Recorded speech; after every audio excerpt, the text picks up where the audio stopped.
तब आप शेयर बाजार में पैसा लगा रहे हैं कि नहीं? लगा रखे होंगे तो पोर्टफोलियो तो खोल के देखते ही होंगे, और शाम में देखते होंगे तो कई बड़ी निराशा आती लगती होगी। कहाँ कुछ महीने पहले 30% 40% पे पोर्टफोलियो दिख रहा था, अब वो घट के 5% 10% पे आ गया है। हो सकता है आप में से कई लोगों का तो निगेटिव में चला गया हो, बड़ी टेंशन होती होगी।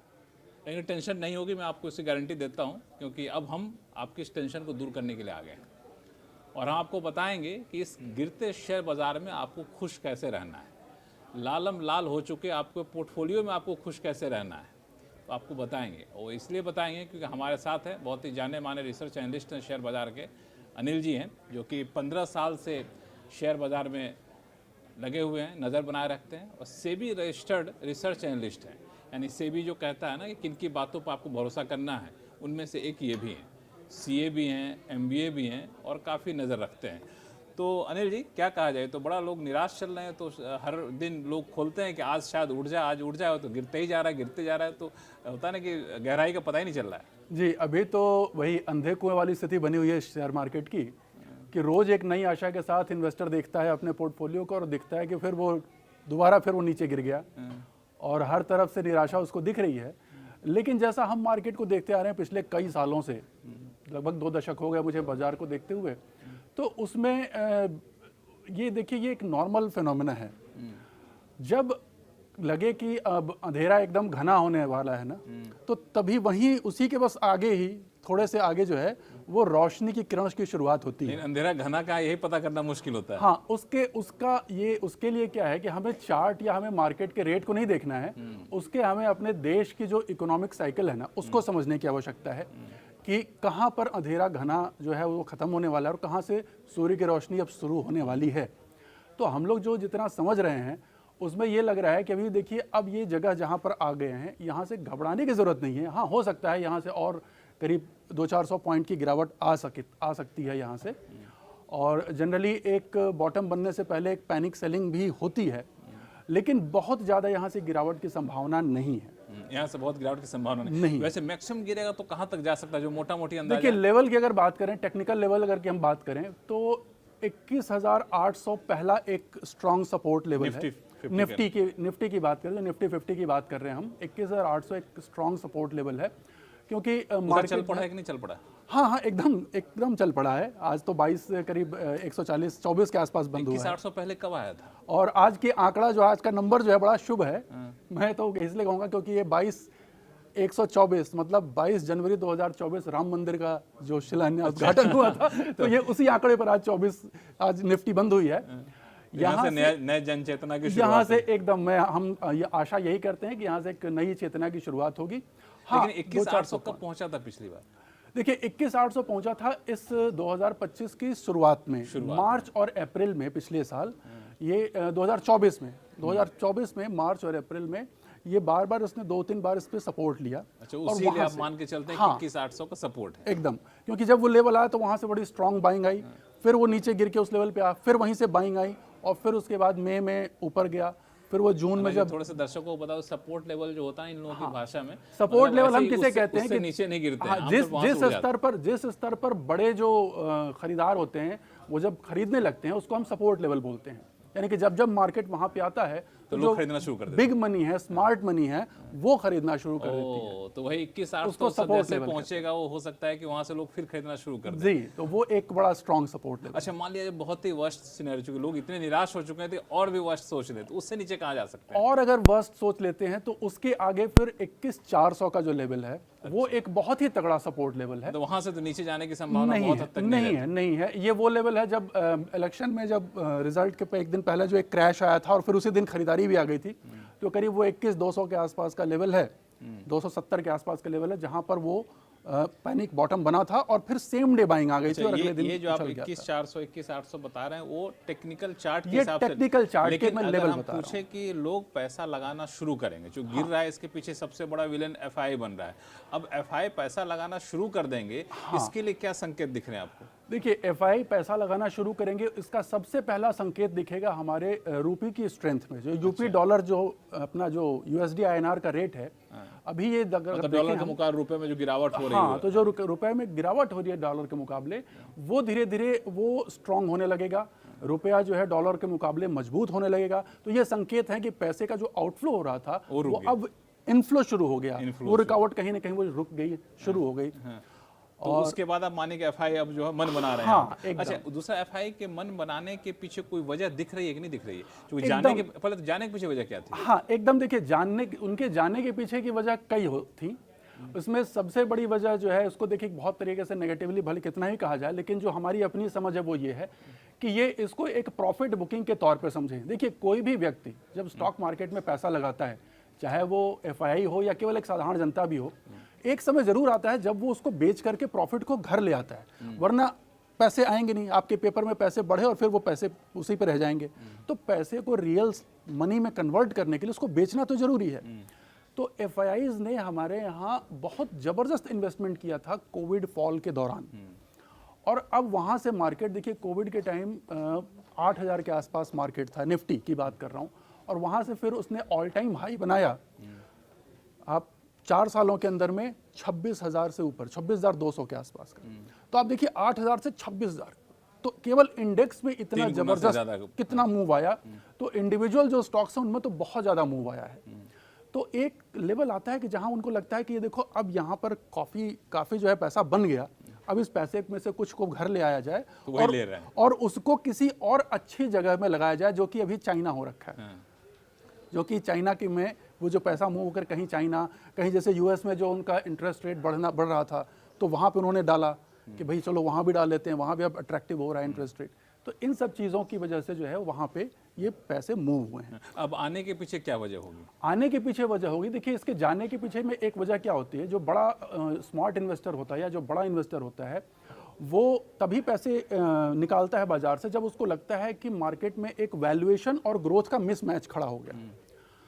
अब कहीं ना कहीं ये इस बुल रन में वैल्यूएशन बहुत ज़्यादा बढ़ गए थे और कंपनियों की जो अर्निंग थी वो उसको मीटअप नहीं कर पा रही थी। तो वो एक संकेत होता है बड़ी स्मार्ट मनी के लिए कि वहाँ पर वो बेच करके निकल जाएं। अब मार्च का जो हमारा क्वार्टर है, ये जो चौथा क्वार्टर आएगा जनवरी से लेकर मार्च तक का, जिसके रिजल्ट हम अप्रैल महीने में आने शुरू हो जाएंगे। तो उन दौरान अगेन जैसा हम देख रहे हैं कि फिर ये सबसे अच्छा क्वार्टर होता है। जनरली फोर्थ क्वार्टर का जो रिजल्ट होता है वो पूरे साल में सबसे अच्छा होता है। एक तो कंपनियों के टारगेट पूरे होते हैं, फिर बहुत तरीके की चीज़ें होती हैं जिसको कि वो टारगेट मीटअप करना होता है। और साथ में हमारे देश के लिए कहूँगा मैं कि ये जो महाकुंभ रहा, तो वो एक बड़ा बूस्ट का काम करेगा। वो फोर्थ क्वार्टर में दिखेगा। फोर्थ क्वार्टर में इसका रिजल्ट दिखेगा। इसका रिजल्ट ऐसे ही बहुत से सेक्टरों पे दिखेगा जो कंजम्पशन से सीधे जुड़े हुए हैं, जो ट्रेवल के इंडस्ट्री से रिलेटेड। तो फोर्थ क्वार्टर से मोटा-मोटी मान के चले कि रिजल्ट एक बूस्टर का काम करेगा जहां से उठना शुरू होगा। तो अब एक बहुत ही सीधा सवाल लोग ये पूछ रहे हैं कि जो पैसा बचा रह गया पोर्टफोलियो भले ही लाल ही है, तो अब निकला जाए कि ना हो गया जितना नहीं। देखिए, जो साधारण जनता है उसके लिए एक सीधा सा मेरा सजेशन है, कभी भी गिरावट में निकलने की ना सोचें। पहले निकला जाता है जब बुल रन हो ऊपर की तरफ। उस समय जनरली ये रिटेल की बड़ी टिपिकल साइकोलॉजी होती है कि जब मार्केट क्रैश होने लगता है तब वो बेचना है, तब वो निकलता है और इसीलिए बाद में पछताता है। यही कारण है कि स्टॉक मार्केट में कहते हैं ना कि 95% लोग मनी लूज करते हैं और केवल 5% लोग बनाते हैं, क्योंकि उन्हें उल्टा सोचना चाहिए। ये वो समय है जहां पर एसआईपी, जैसे न्यूज आ रही है कि एसआईपी लोग बंद कर रहे हैं, ये समय एसआईपी बंद करने का नहीं है, ये समय एसआईपी जारी रखने का है ताकि उनकी एवरेज कॉस्टिंग कम। तो ये अभी शेयर बाजार में जो भी शेयर हैं, पैसे हैं, उसको ना छड़े रहने दें। नहीं। लेकिन ये एक रीअलाइनमेंट का एक समय है। रीअलाइनमेंट मतलब कि कई बार एक समय था कुछ महीने पहले तक कि जो खरीद लो वही शेयर भागा जा रहा है। हाँ। जो शेयर खरीद लो वही। तो अब आपको लगता है कि उसको बैलेंस कर लीजिए, रीबैलेंस कर लीजिए। एग्जैक्टली, एकदम मैं वही बात कह रहे थे कि जैसे क्या हो रहा है कि जब बुल रन, जो लोग नए इन्वेस्टर्स हैं उनको लगता है कि बस एक ही डायरेक्शन में मार्केट भागता है। ऐसा नहीं है, मार्केट जो है वो दूसरी डायरेक्शन में भी जाता है। तो ये एक अनुभव है उनके लिए जो लोग नए इन्वेस्टर्स हैं। लेकिन ये मार्केट की नॉर्मल मूवमेंट है, नॉर्मल चाल है। और यहाँ पर अब जो है एक हद तक की गिरावट के बाद वो जो वैल्यूएशन गैप होता है मार्केट की वैल्यूएशन और उसकी प्राइसिंग में, वो मिसमैच काफ़ी हद तक कम हो चुका रहता है। और आने वाले समय में जिन लेवल के हम बात कर रहे हैं, इन लेवल के आसपास वो वैल्यूएशन काफ़ी हद तक कम हो जाएगा। अगर अभी किसी को रीबैलेंस करना अपना पोर्टफोलियो को, हाँ, कि देख लेते हैं ठीक है जी हम बेचेंगे नहीं, लेकिन इधर का पैसा निकाल के इधर कर लें, तो क्या ख्याल रखना चाहिए?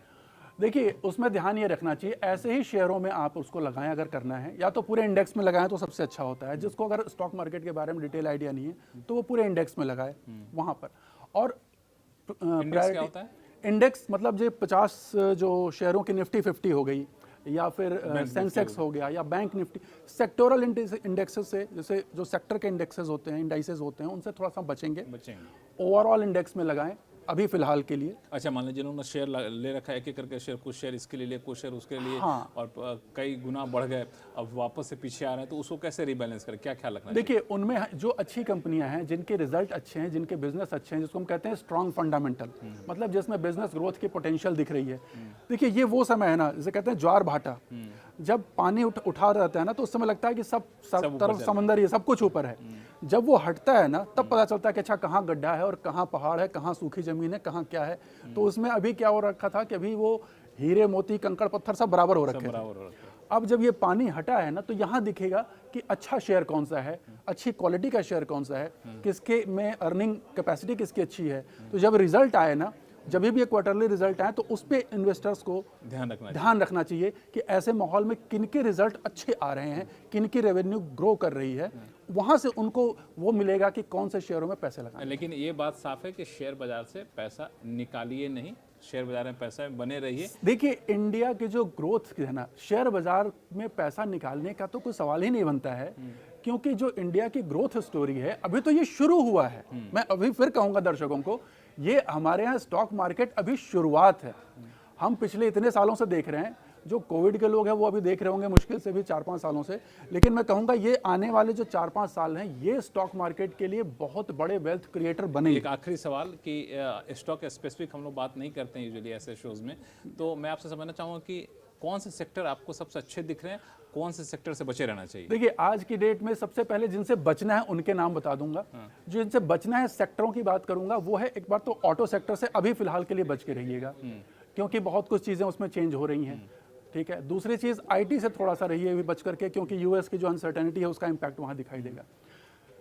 जहां पर मुझे अट्रैक्टिव वैल्यूएशन दिख रहा है, जहां पर कि और भी जो बड़े इन्वेस्टर्स हैं उनको भी वैल्यूएशन दिख रहा है, वो क्षेत्र होंगे कंजम्पशन के क्षेत्र, क्योंकि एक तो जो छूट मिली इनकम टैक्स में, जिसका सीधा असर कंजम्पशन पे दिखाई देगा। यहां तक कि जो महाकुंभ में ह्यूज स्पेंडिंग हुई है, पब्लिक स्पेंडिंग बहुत ह्यूज हुई है, उसका भी असर दिखाई देगा। तो वो कंजम्पशन का क्षेत्र है पहला, जिसपे कि आपको उनके रिजल्ट्स में चौथे क्वार्टर में बहुत जबरदस्त उछाल देखने को मिलेगा। तो उनमें आप अभी से नजर रखना शुरू कर दें। दूसरा, एनर्जी का ऐसा क्षेत्र है जहां पर वैल्यूएशन बहुत अच्छा है, रिन्यूएबल एनर्जी और जो ट्रेडिशनल, दोनों एनर्जी में। क्योंकि देखिए, एनर्जी डिमांड हमारे देश की जैसे जैसे इकोनॉमी ग्रो करेगी ना, वैसे वैसे वो बढ़ती ही जाएगी, कम नहीं होगी। तो वो एक सस्टेनेबल ग्रोथ बनी रहेगी यहाँ पर।